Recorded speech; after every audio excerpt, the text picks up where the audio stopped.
FBI Director Christopher Wray was sounding the warning bells for Americans yesterday at the Vanderbilt University Summit on Modern Conflict and Emerging Threats, saying that Chinese government-linked hackers have already infiltrated into critical infrastructures, which, sounds to the really average awesome. person, critical infrastructure is largely invisible.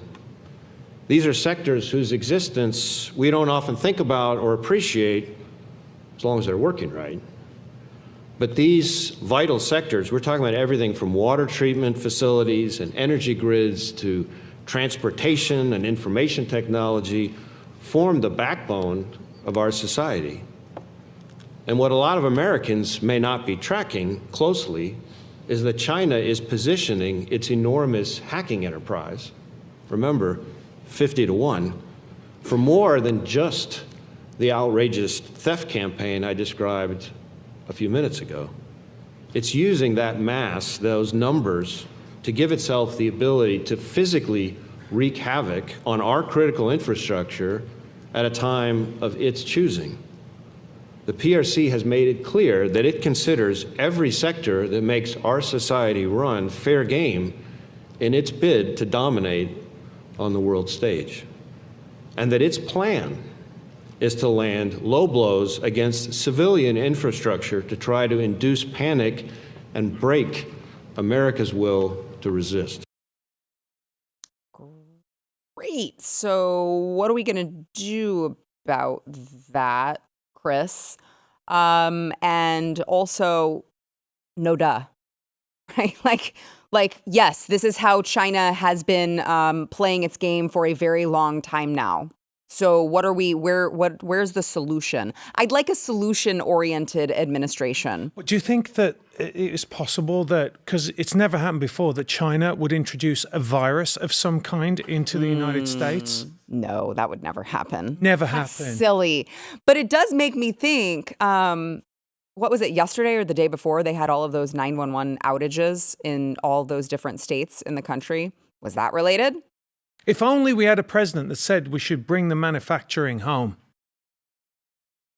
No one would. That's crazy, Matt. Who would ever want make that? chips in this country? No. Make drugs in this country? It ain't just that, dude. China is manufacturing. We were talking about this like on the other set with our respective careers and how much is ran out of China. It's insane. But you find out more information on it. It has nothing to do with like just because China can provide it for cheaper because of slave labor. That has almost nothing to do with it. It's more because the American people, the American government more accurately, is crippling its own folks with all these damn regulations that do not allow folks to produce altogether, or let alone at a cheaper price. It's insane. I mean, even in the toy industry, why do you... America, believe it or not, in the toy and like sculpture, like manufacturing, has zero infrastructure. All these toys that you guys see are made in either China, Taiwan. I think India's gotten the game for the most part. It wasn't always this way, but now it is. There's zero infrastructure. No matter how much money that you had, there's zero infrastructure for you to basically get that done in America. See, I think that he makes an argument for decentralization more than anything. That's what I hear. That's what I hear, because it's like, okay, we can't trust you. Right. And remember, he specifically brought the grid. There happens to be one grid that isn't attached to theirs. Maybe that's a more preferable situation, because let's assume that they are successful and they hack something. We wouldn't want that to apply countrywide, would we? Right. No, but that we would talk about solutions. To me, that sounds like more or less the solution, right? Like centralization has created a problem that these guys, you are so scared that they at some point, it seems more like it's inevitable, not if it's going to happen. It's a matter of when it's going to happen, that they're going to come in and hack something, be it our grid, be it talking about the water supply as far as treatment is concerned. That sounds like a problem. But it sounds like a you problem that you don't know how to fix, that you don't know how to more or less prevent. But sitting here saying that they may or may not do it doesn't necessarily help us. Or they 50-1, is that what he said? I guess we know they're going to do. We know they're capable. We know they are. That's what I'm saying though. Like, that's the point. Like, it's like, okay, telling us that is not necessarily helpful Exactly. by any means. Right. And that's why I'm saying, like, yeah, no shit. I think China's going to try to attack us from the inside? No way. I would have never guessed So that. to me, what that says is look how bad it is, because we've known this for many, many years. Right. They're not addressing the border, right, where there's actual Exactly. physical Chinese coming over, These nationals, right, that can actually, do an attack on it, a physical attack, let alone that. So what would happen if they shut down the grid, right? They shut down the internet, they start paralyzing things. Well, they've all got a plan to, that's what you do if you're a competent military, is then you'd start moving your pieces where they need to go. By the way, I want to tell people about this. I don't know if you guys know about this. A few years ago, there was an attack on a substation outside of San Francisco. Do you know about this? There were armed guys that shot out, they tried to shoot out fans on the electrical substation that would have sent the heat up in the substation, melt it down. I found out about it. You can go and look it up. It happened. We did nothing. We did nothing. And here's the other thing.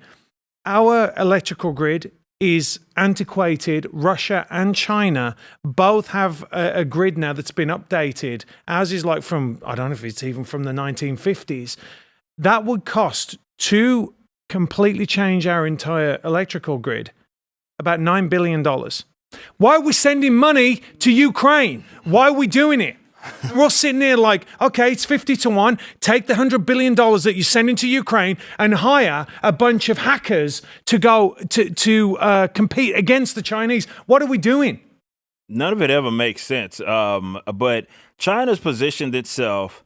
I'll give you a black pill first, but then I'll give you a white one. But China has positioned itself to where if they were to do something like that, because they provide so much of our goods, they're in this weird position where it's like America may even be forced to play ball. The white pill is China has its own issues, by the way, as well, especially with their own damn people. Yeah. So maybe something happens out of that would deter them from actually doing something. But it is something worth paying attention to. Shouldn't be relying on that, though. I agree. We shouldn't be relying on them. We should be proactive. No, we shouldn't be relying on the Chinese people to take it to their own government. No, for sure. I would agree 1,000%. I think this is where decentralization should be talked about more. I think the regulatory body, particularly in manufacturing, should be addressed immediately, like right now, as in tomorrow. That would be my argument. You should go out there, if you're a Republican especially, trying to get rid of all of these laws and regulations that really prevent the American people from producing in their own damn countries because it's too expensive. Do you know what I think about often? Back before COVID was a thing here, and it was just in China, and they sent out all of those videos of people dropping dead in the streets, and then that like literally never happened here, and nobody ever got to the bottom of like who sent those videos out. What was that BS? Chinese, right, CCP propaganda to scare Americans?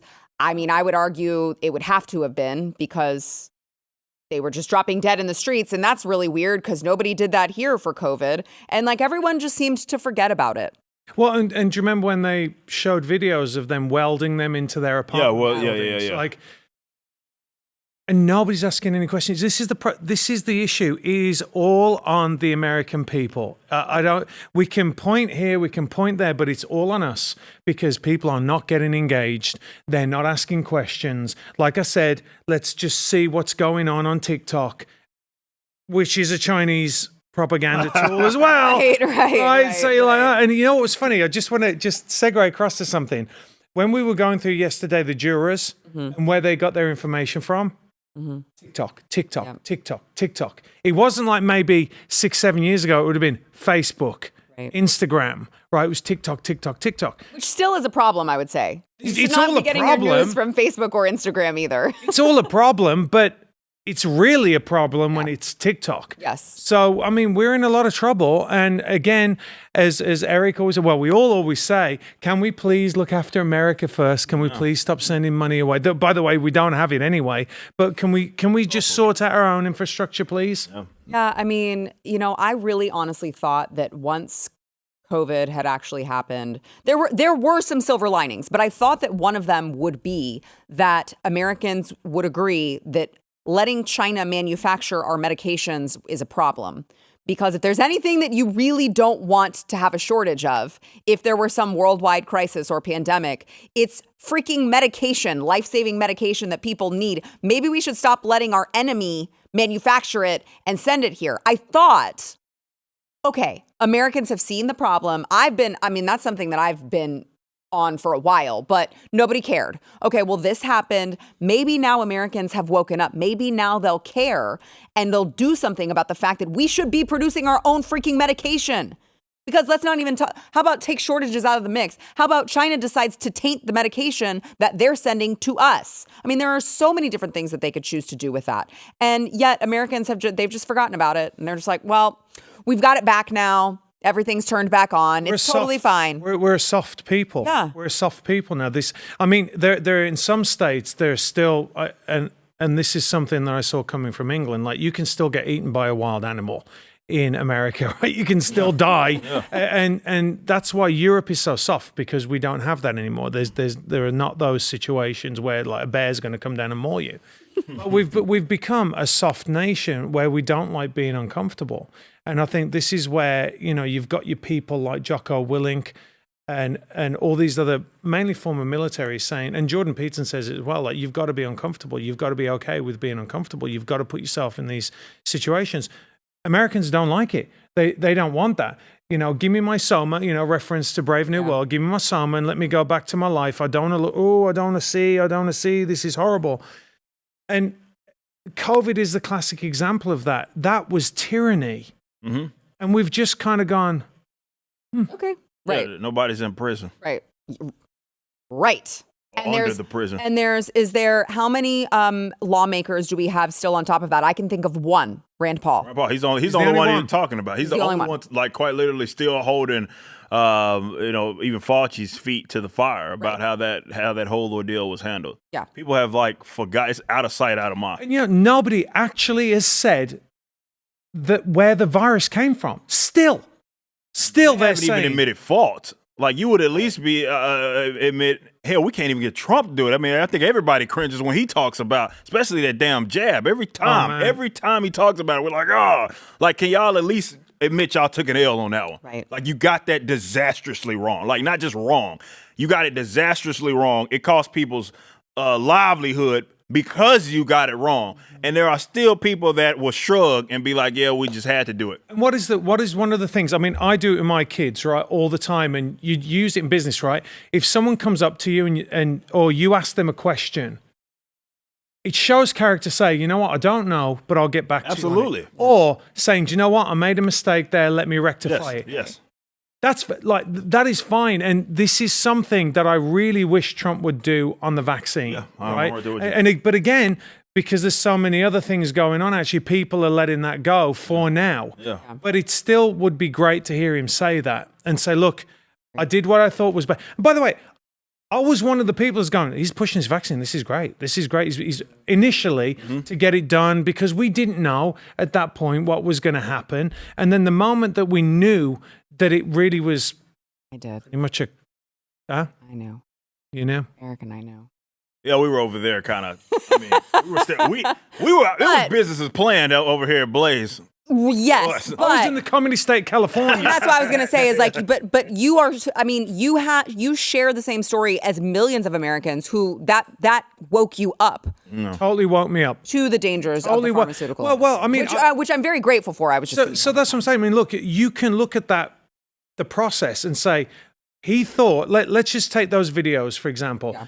You see that and whatever intel he got, because he's the president of the United States, and he's thinking something really bad is going to happen. So what does he do? He moves to get the vaccine production move forward. And I didn't know, I was not aware of, which I am now, of what goes on in Big Pharma. Right? I was not aware of that. And this was like my moment where I was like, hang on a second. But he rushed to get that forward. I was like, that's smart. Instead of, we're talking about regulation. Yeah. Probably the wrong thing. The regulations. But you find out there's no real regulations in that anyway. Yeah. But he pushed it and he said it's going to be ready if this hits. I'm like, that's smart. And then when we realized, because of the amount of time that took, you realize that it wasn't really killing anyone, really. I mean, or certainly in this demographic. So when you're like, okay, well, I don't need to take it, right? I'm gonna step off on that. The fact that they kept pushing it after then, to me, was the moment where I was like, hang on a second, this is wrong. But if he was to just turn around and say, look, I was wrong on this, right? I listened to the people that advised me, and I was wrong. I think that most people would go, all right, I understand, If you like this clip and you want to see the full episode, click here. And if you want to subscribe to the channel, come on, you know you do. Click here.